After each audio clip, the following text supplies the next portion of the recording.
Sur Terre, il existe de nombreuses roches sédimentaires. L'objectif de cette vidéo va être de comprendre comment se forme ce type de roche. Une roche sédimentaire est une roche constituée essentiellement de débris, de roches ou d'organismes vivants.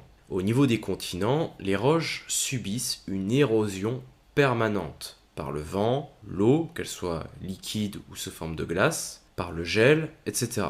Cette érosion permet de détacher des blocs de roches qui sont alors transportés par les eaux des rivières puis des fleuves. Au cours de leur transport, ces roches continuent d'être érodées. À ce stade, ces blocs de roches sont devenus beaucoup plus fins qu'ils ne l'étaient à l'origine. C'est pourquoi lorsqu'on se promène aux abords d'une rivière en montagne, on peut constater que dans la rivière, les sédiments sont souvent des galets relativement gros. Si on va sur les plages de la côte atlantique, les sédiments sont très fins, c'est du sable. Il y a donc bien eu une érosion de ces sédiments au cours de leur transport. Ces sédiments vont donc arriver au niveau de ce bassin sédimentaire. Un bassin sédimentaire est une cuvette qui contient le plus souvent de l'eau. Un sédiment est un ensemble de particules en suspension dans l'eau, dans l'atmosphère ou la glace, et qui a fini par se déposer sous l'effet de la gravité.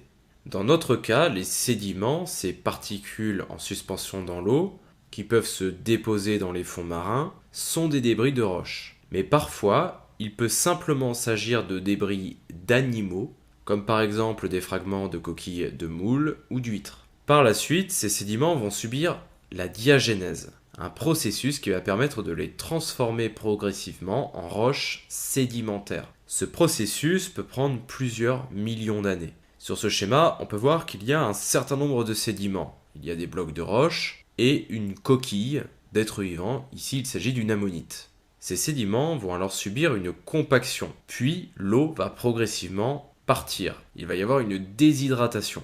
À ce stade, il s'agit encore de sédiments, mais ces sédiments ont été compactés et déshydratés.